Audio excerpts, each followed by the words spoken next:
Di tengah suasana yang sungguh petang dan hanya menjadikan cahaya dari langit sebagai penerang, Cinta memberanikan diri untuk membuka pintunya.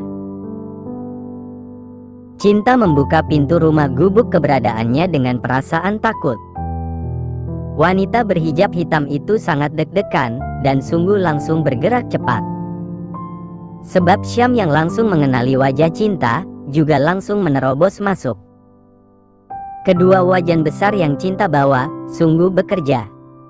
Cinta mengerahkan semua tenaganya. Kepala dan tengkuk Syam menjadi sasarannya. Suasana mendadak ramai. Syam berakhir terkapar, sementara Pak Helios yang menyaksikan itu juga tak kalah syok. Alhamdulillah. Lirih Cinta terengah-engah menatap puas punggung Syam. Kok kayak enggak asing, ya? Punggung, tubuh, aroma tubuhnya juga. Pikir Cinta yang kemudian meraih tali nilon dari bawah meja di sebelahnya. Cinta yang sampai detik ini belum melihat wajah Syam, sengaja menggunakan tali tersebut untuk mengikat tangan Syam. Kedua tangan Syam, Cinta tarik ke belakang. Namun dengan segera, Syam berusaha balik badan. Tubuh Cinta berakhir terbanting di tubuh Syam, sementara kening Cinta bersemayam di bibir Syam. Pak Helios yang awalnya sudah membuka pintu mobil sebelahnya, tidak jadi melangkah. Pak Helios sadar, situasinya sedang sangat tidak tepat untuknya menjadi bagian dari keduanya. Kok, aku jadi mikir, ini Syam, ya? Pikir Cinta deg-degan. Namun, di tengah kesunyian yang menyelimuti, ia tak hanya mendengar detak jantung miliknya. Karena ia juga mendengar detak jantung sosok di bawahnya, selain suara napas mereka yang juga sama-sama tidak beraturan. Memangnya kamu sudah amnesia, makanya kamu lupa ke aku? Sebal Syam yang juga malas berurusan dengan Cinta. Innalillahi. Lirih Cinta buru-buru bangun, meninggalkan tubuh Syam. Sebelah tangan Cinta meraih ujung kerudungnya untuk menutupi wajahnya. Karena kini, Cinta memang tak memakai cadar. Namun tiba-tiba saja, Cinta yang sadar, Syam justru memperhatikan wajahnya, sengaja menahan kedua pergelangan tangan Syam. Cinta mengikat kedua tangan Syam di atas kepala pria itu. Kamu cari mati? Hardik Syam. Saat di rumah kamu saja, kamu semena-mena banget ke aku. Ya sudah, beginilah yang akan terjadi jika kamu nekat datang ke tempat tinggalku. Cinta yakin dengan keputusannya. Gak peduli meski Syam terus menatap tajam kepadanya. Bangun. Berdirilah sendiri menggunakan kedua kaki kamu, seperti yang selama 2 bulan ini kamu lakukan kepadaku. Tegas Cinta. Nih orang sedang balas dendam, pikir Syam. Lagian, ngapain juga jam segini datang? Kalau yang lain tahu, pasti jatuhnya fitnah. Lanjut Cinta yang beranjak pergi dari sana. Ya sudah tutup pintunya, ucap Syam sungguh menerima hukuman dari Cinta. Tutup saja pintunya karena anak-anak sudah enggak nangis. Mendengar itu, Cinta segera menutup pintu dan kembali menguncinya. Ia menatap Syam tanpa kembali menutup-nutupi wajahnya, meski ia masih belum memakai cadar. Kamu tahu, kan, anak-anak paling enggak bisa jauh dari kita. Apalagi kalau kita sampai bertengkar atau setidaknya, kamu sedang emosional. Marah Cinta. Untuk pertama kalinya, Cinta akhirnya meluapkan unek-uneknya. Tolong jangan hanya membesarkan ego dan gengsi kamu. Kamu yang membuat ini ada, jadi jangan pura-pura amnesia. Lanjut Cinta yang kemudian berkata, perlu aku pukul lagi pakai wajan sekuat tenaga biar kamu beneran amnesia? Meski Syam belum membalas, Cinta sudah meraih kedua wajannya. Cinta siap memukulannya, tapi seseorang mengetuk pintu. Kali ini, ketukan yang menghiasi pintu dari luar sana, terdengar jauh lebih sopan. Benar-benar manusiawi beda dengan cara Syam. Setelah refleks menoleh ke pintu yang ada di belakangnya, Cinta kembali menatap Syam. Siapa? Kamu bawa orang? Apa susahnya buka pintunya, biar kamu tahu? Omel Syam berbisik-bisik. Cinta yang telanjur kesal, sengaja melempar wajannya dan mengenai dada maupun kepala Syam. Ya ampun. Kira-kira Kesal Syam masih berbisik-bisik karena biar bagaimanapun, ia memang sengaja menjaganya dari Pak Helios. Cinta hanya menghela napas kasar kemudian melirik sebal Syam. Ia beranjak dari sana masuk ke area gubuk lebih dalam. Tak lama kemudian, Cinta sudah memakai cadar. Dunia Cinta sudah langsung berhenti berputar ketika akhirnya, wanita itu membuka pintu. Karena untuk pertama kalinya setelah hampir 6 tahun lamanya, ia kembali berhadapan dengan Pak Helios. Diam-diam, Pak Helios juga merasa tak kalah canggung kepada Cinta maupun Syam. Namun, pemandangan di lantai berupa tanah di hadapannya, sukses membuatnya bengong. Karena di sana, Syam masih terkapar dengan kedua tangan terikat tali. Tak kalah mencolok, dua wajan dan salah satunya menutupi kepala Syam. Tubuh suamimu masih utuh. Kenapa tidak langsung diremukan saja? Ucap Pak Helios. Detik itu juga Cinta jadi kikuk. Cinta berangsur meninggalkan Pak Helios untuk membereskan Syam. Maksud Cinta menyudahi hukuman kepada Syam. Ia berusaha melepas talinya, tapi Pak Helios melarangnya. Enggak usah dilepas sekarang. Pastikan itu sampai pagi, dan baru kamu lepas saat menjelang subuh. Suruh dia sholat, ucap Pak Helios yang juga meminta Cinta untuk tidak takut kepada Syam. Marahi dia, hajar dia jika memang perlu. Dari kecil dia sudah dididik menjadi monster oleh paman dan bibinya. Jadi memang adanya begitu. Ditambah lagi, masa lalu kamu juga tak kalah kelam. Pak Helios masih berbicara lirih sekaligus santai. Namun bukan berarti kalian tidak bisa untuk saling mengobati. Anak bisa menjadi alasan kalian untuk sama-sama memulai bahagia. Setelah berkata begitu, Pak Syam juga berkata, sejauh ini, apakah Syam memperlakukan kamu dengan baik? Cinta yang masih berlutut di sebelah Syam, dan awalnya baru saja menunduk, refleks menatap Syam. Tatapan yang hanya berlangsung beberapa saat. Karena setelah itu, ia yang tidak berniat mengumbar keburukan Syam, memang tak berniat menjawab pertanyaan Pak Helios. Dia sama sekali tidak menceritakan keburukanku. Apa karena dia terlalu malu berhadapan dengan Mas Helios? Atau memang ada alasan lain? Terus, alasan lain itu apa contohnya? Karena dia masih berharap dilirik Mas Helios? Atau, ini menjadi siasatnya balas dendam kepadaku? Pikir Syam. Cinta memilih masuk ke gubuk bagian dalam. Hanya tinggal Syam dan Pak Helios. Pak Helios juga langsung pamit pulang. Sekalian tolong tutupkan pintunya ya, Mas. Syam sudah terkantuk-kantuk. Pak Helios langsung menatap heran Syam. Kamu beneran mau begitu terus, sampai subuh? Enggak apa-apalah, Mas. Sudah selega ini. Apalagi anak-anak juga sudah anteng. Aku juga rasanya capek banget. Ngantuk juga, balas Syam benar-benar pasrah. Rasa lega karena akhirnya ia menemukan Cinta dan anak-anaknya, menjadi alasan Syam sedamai sekarang. Syam bahkan tak keberatan ketika Pak Helios menyamakannya dengan Ojan. Kalaupun sekarang kamu jadi lebih jorok dari Ojan, kamu jangan sampai kalah keren dari dia. Apalagi mengenai tanggung jawab ke istri dan anak-anak. Jangan sampai kalah pokoknya. Soalnya tanggung jawab Ojan ke istri dan anak-anak, bikin level kewarasan seorang laki-laki khususnya seorang suami, jadi naik drastis. Ucap Pak Helios yang kemudian menutup pintunya dengan agak bertenaga. Baru juga balik badan, pintu yang Pak Helios tutup malah menjatuhi Syam. Terjadi keriuhan detik itu juga. Karena selain bunyi dari pintu yang jatuh, Syam juga berkeluh kesah.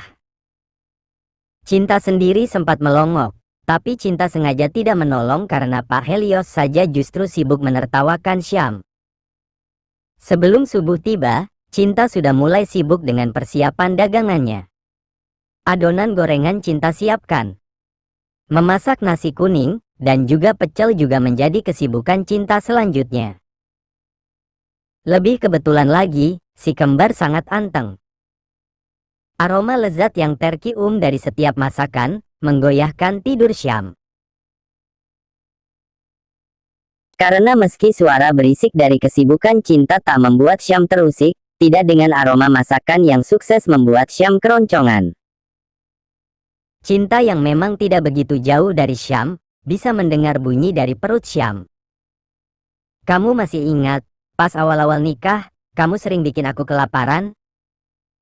Sebalnya, setiap kamu enggak suka dengan apa yang aku lakukan, kamu pasti ngamuk, ucap Cinta sembari mengukus karon bahan nasi kuningnya. Disindir begitu, Syam hanya diam. Beberapa orang berdatangan hingga suasana ramai. Syam yang kedua tangannya masih diikat, memutuskan untuk masuk ke dalam tirai. Alhamdulillah Ibu Cinta sudah jualan lagi. Tapi omong-omong, ini pintu kenapa lepas, Bu? Pintu gubuk Cinta memang sengaja ditutupkan tanpa dipasang. Hanya menutup sebagian pintu bagian bawah saja. Seperti yang Syam simak, ibu-ibu tersebut sengaja datang untuk membeli gorengan, pecel, dan juga lontong buatan Cinta. Mereka yang datangnya berombongan, sudah siap untuk ke sawah. Mbak. Itu tadi siapa? Motornya, yang di depan itu, kan? Syam tahu, pertanyaan kali ini berkaitan dengan dirinya. Dan entah kenapa, ia mendadak deg-degan. Syam terlalu gugup diakui sebagai suami oleh Cinta Yabek menang sudah mulai ia cintai. Oh, itu kakak saya, ibu-ibu. Baru datang, kepanasan makanya tidurnya di tanah malah enggak mau pakai alas. Cinta sengaja berbohong, dan Syam yang awalnya nyaris tersipu, sudah langsung merengut kecewa. Tak lama kemudian, Cinta sengaja menyusul Syam. Tanpa membahas hal lain, Cinta yang melepas tali di kedua tangan Syam, hanya meminta Syam untuk segera menunaikan salat subuh. Makin pagi, warung Cinta makin ramai. Para ibu-ibu maupun orang dewasa lainnya menjadi pembelinya. Malahan meski baru pukul 6 lewat, ada saja yang membeli es. Syam yang mirip orang tersesat dan awalnya hanya mengawasi dari balik tirai, berinisiatif membantu. Lagi-lagi, Cinta mengenalkan Syam sebagai kakaknya. Assalamualaikum. Sapa Pak De Ilham yang tak mau absen. Pak De Ilham yang masih memakai sarung dan peci, langsung tersenyum manis. Ia tak segan mengantre bersama ibu-ibu demi bisa mendekati Cinta. Syam yang mengetahui itu sudah langsung gondok. Ulegan sambal yang terbuat dari batu dan Syam gunakan untuk menghancurkan balok es, berakhir remuk menjatuhi kaki Pak De Ilham. Aduh. Pak De Ilham heboh kesakitan. Yang membuat ibu-ibu histeris sebelum akhirnya kompak enggarak, tak lain karena sarung Pak De Ilham melorot, sementara Pak De Ilham hanya memakai celana dalam. Diam-diam, Syam yang ikut menertawakan Pak De Ilham, merasa sangat puas. Lain dengan Cinta yang langsung melirik Syam sambil menggeleng tak habis pikir. Makanya, Ham, kalau pakai sarung tetap dikondisikan. Ustadz kok kelakuane ngono kuwi? Ucap salah satu ibu-ibu di sana. Pak De Ilham hanya menunduk malu setelah ia membenarkan sarungnya. Ketika akhirnya semuanya beres dengan apa yang dibeli, giliran Pak De Ilham yang serius memilih. Jadi, sekarang berarti enggak ngajar TPQ lagi, ya, Mbak Cinta? Tanyanya. Iya, Pak De. Anak-anak enggak ada yang urus, balas Cinta mulai kembali menggoreng bahan gorengan. Mau beli apa? Syam sudah langsung mengambil alih. Ia menyikapi Pak De Ilham dengan galak. Sebuah plastik pembungkus juga sudah Syam siapkan untuk membungkus pesanan Pak De Ilham. Terlepas dari semuanya, Cinta sengaja fokus dengan gorengan maupun persiapan sayur untuk pecelnya. Karena di luar prediksi, hari ini banyak yang memborong pecel. Musim tanam padi atau yang warga setempat sebut tandur, menjadi alasannya. Mereka yang tak sempat memasak sayur karena bekerja di sawah dan beres-beres rumah saja sudah lelah, memilih membeli kepada Cinta. "Mas, tolong," itu Hasan ngerengek. Kayaknya Hasan bangun, serga Cinta masih menaruh setiap adonan gorengan ke wajan berisi minyak panas. Namun, Pakde Ilham yang telanjur menjiwai, refleks berkata, "Siap." Siap. Ia begitu bersemangat masuk ke warung Cinta. Namun, Syam malah menghadangnya. Ia, bukannya langsung masuk menghampiri anak-anaknya, Syam justru menghampiri Pakde Ilham. "Aku. Yang Cinta maksud Mas, itu aku." Detik itu juga Pakde Ilham jadi salah tingkah.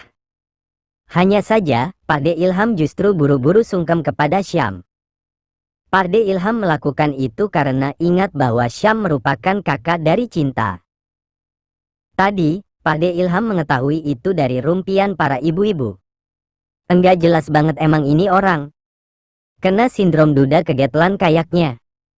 Batin Syam sambil melirik sinis Pakde Ilham. "Pada hari Minggu ku turut jam-jam ke kota. Naik motor Vespa ku duduk di muka.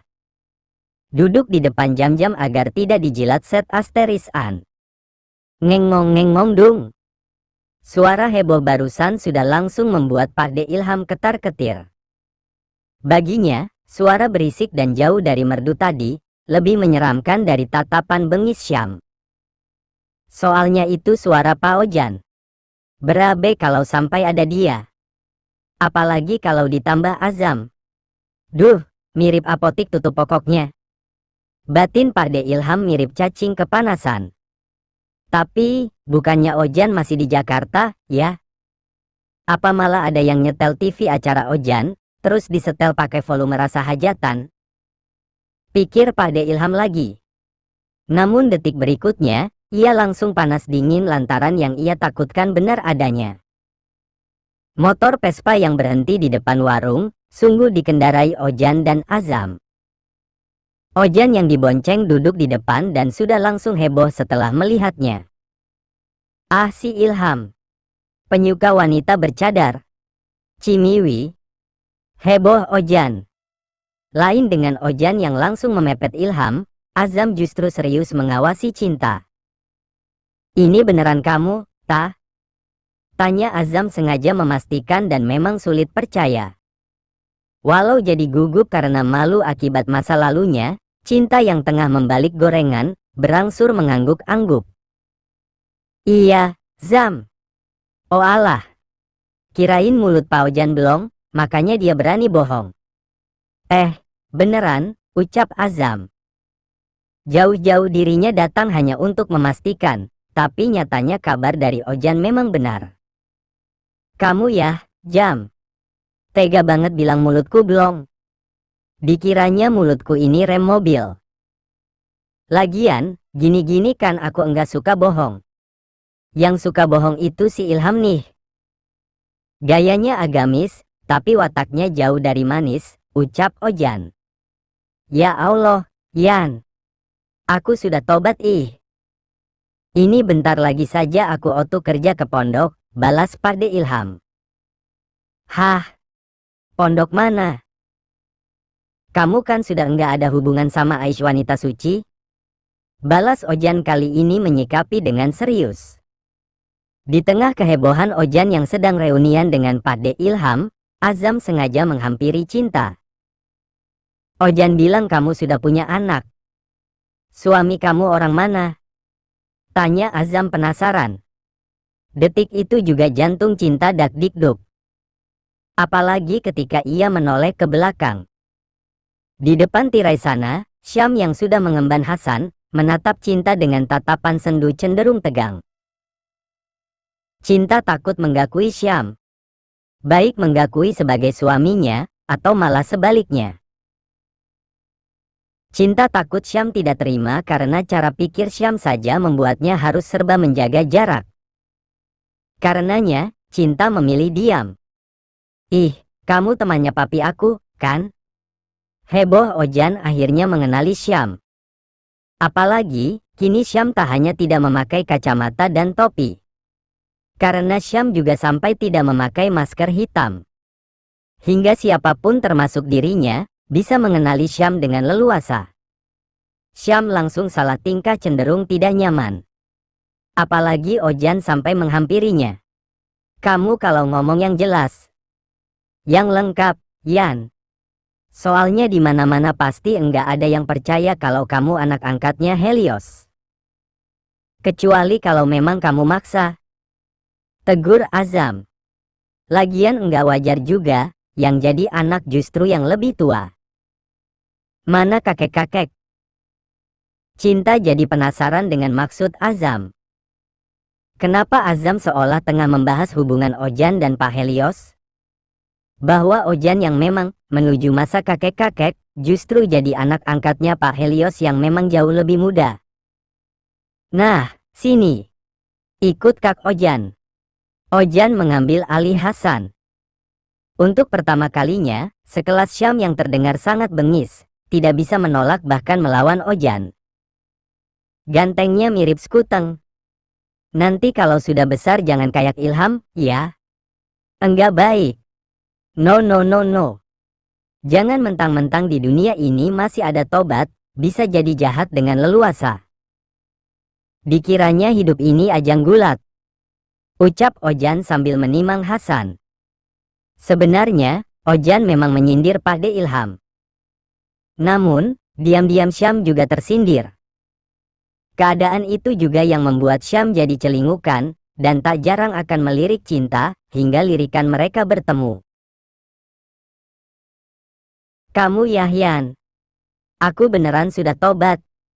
Yakin Pakde Ilham menjadi putus asa karena biar bagaimanapun, ia tak mungkin barbar di depan Cinta. Karena dari dalam, Hasna kembali merengek, Syam bergegas mengambilnya. Sudah, Ham. Kamu ngapain sih, lama-lama di sini? Tuh, pasukan ibu-ibu sudah sampai datang lagi. Tegur Ojan yang kemudian berkata, maaf banget ya. Ini mulutku kan selalu disetel pengaturan pabrik. Beneran selalu jujur dan memang sering keceplosan. Jadi, kemarin aku keceplosan ke Papi Heli. Nah, abis subuh tadi, aku keceplosan ke Jam-Jam. Kamu tahu kan, sekarang Jam-Jam sudah married sama anaknya Ibu Septi. Tapi enggak apa-apa sih. Ibaratnya kan mereka orang sendiri. Baik-baik semualah pokoknya. Kemudian, satu piring mendoan panas, menjadi pesanan Ojan lengkap dengan cabai rawit hijau yang Ojan ambil langsung di pohonnya. Malahan, sambil membawa satu piring mendoan, Ojan duduk manis di atas sandalnya. Tepat di sebelah pohon cabai yang keberadaannya persis di samping warung Cinta, Ojan terlihat sangat menikmati hidup. Yan. Lihat Cinta yang hidup seperti sekarang, anaknya masih kecil-kecil dan dia sibuk jualan. Rasanya kok kasihan banget, ya. Lirih Azam. Kasihan ya dikasih uang lah, Jam. Bapak Presiden kita saja, sering bagi-bagi uang ke rakyatnya. Kalau cuma kasihan tanpa tindakan, ya kayak mompa ban, tapi ternyata tuh ban bocor, ucap Ojan yang kemudian menyemangati Azam.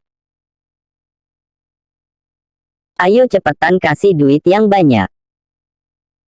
Apa borong dagangannya biar cepat beres dan dia ada waktu buat istirahat lebih cepat. Azam langsung melirik sebal Ojan. Jam, ini enak banget. Sudah lama nggak makan gini, kok rasanya kayak kembali ke zaman 90-an, ya? Ucap Ojan. Mendoan panas-panas pakai rawit hijau. Kira-kira, ini bisa request mendoan yang warna pink enggak ya, Jam? Rasanya jadi cute gitu kan? Heboh Ojan. Azam yang jadi mengemban Hasan, langsung menggeleng tak habis pikir. Nanti sekalian bayarin ya, Jam. Soalnya aku enggak bawa uang. Biasa, kalau pergi sama kamu kan, aku enggak bawa uang. Lanjut Ojan dengan santainya. Geblek, kamu. Enggak bawa duit kok makan sebanyak itu dan beneran tanpa dosa. Dikiranya aku Bank BRI yang bisa diboni. Omel Azam yang kemudian jujur kalau dirinya juga tidak membawa uang. Nah, ini aku bagaimana, Jam? Masa artis enggak bisa bayar? Ah, mau deketin Ilham biar dia bayarin dulu. Ucap Ojan bersemangat. Ditinggal Ojan yang makin tidak mikir jika tidak dikawal Rere sang istri, Azam kembali fokus pada Hasan yang ia emban. Kasihan banget ya kamu. Masa ia tinggal di sini? Yang di rumah gedong saja, nyamuk masih banyak. Belum lagi angin di sini pasti terlalu semriwing. Kalau panas pun pasti kebangetan panasnya, batinnya yang kemudian mendekati Syam. Karena ia baru ingat, anak cinta kembar. Suaminya cinta kemana, sih? Kamu tahu, kan? Terus, kenapa kamu di sini? Beneran, kamu temannya suami Kole, seperti yang Ojan katakan? Tanya Azam dengan sangat hati-hati. Lagi-lagi Syam deg-degan. Ia terlalu takut menggakui, gengsi juga. Apalagi andai ia menggakui, ia pasti akan mendapatkan cibiran.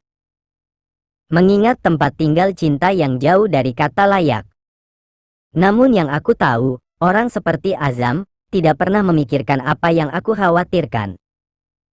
Orang seperti Azam akan selalu mengutamakan tanggung jawab, baru yang lain, pikir Syam. Cinta lagi pengin di sini. Lagi kangen suasana sini. Kemarin abis lahiran, kami tinggal di kabupaten dekat alun-alun. Syam sengaja mengatakannya, jujur. Apalagi selama ia berpikir, kedua anaknya heboh menangis. Karena seperti biasa, anak-anaknya selalu menuntun Syam untuk jadi manusia lebih baik lagi. Malahan setelah Syam perhatikan, keduanya selalu berusaha menyatukan Syam dan cinta. Hah! Ucapan Syam barusan sudah langsung membuat Azam tak percaya. Karena bagi Azam, apa yang baru saja Syam katakan tak ubahnya penggakuan. Duh! Sepagi ini sudah dipala Kak Ojan satu piring mendoan. Terancam enggak ada jatah makan malam kalau gini caranya, batin Pak De Ilham yang juga langsung buru-buru beli, agar ia bisa secepatnya pergi. Ia terlalu takut jika harus berhadapan dengan Ojan dan Azam. Makasih ya, Ham. Aku doakan kamu selamat sampai rumah sampai akhirat. Seru Ojan sambil terus melahap mendoan panasnya. Selamat sampai akhirat gimana, dikiranya aku mau mati. Sebal Pak De Ilham tak sedikit pun melirik Ojan. Kini, Ojan sengaja mendekati cinta yang ia pergoki menertawakan ucapannya kepada Pak De Ilham. Ini kamu bumbu pecelnya pakai buatan sendiri, apa bumbu pecelnya Mbak Arimbi? Coba pakai punya Mbak Arimbi istrinya kembaranku, Bumbu pecelnya nendang banget. Besok saja aku balik ke Jakarta enggak pakai kendaraan aneh-aneh. Cukup makan bumbu pecelnya Mbak Arimbi, biar ditendang sampai Jakarta. Irit bensin. Cinta tahu apa yang Ojan katakan serius. Ojan sedang tidak bercanda dan memang sedang memberinya arahan. Namun, cinta tidak bisa untuk tidak tertawa. Tawa yang memang masih ditahan, tapi tetap berhasil mengusik Syam. Dia ketawa. Dia masih bisa ketawa, dan itu karena... Itu Ojan yang Mas Helios bilang, kan? Ojan yang kata Mas Helios wajib aku contoh? Batin Syam.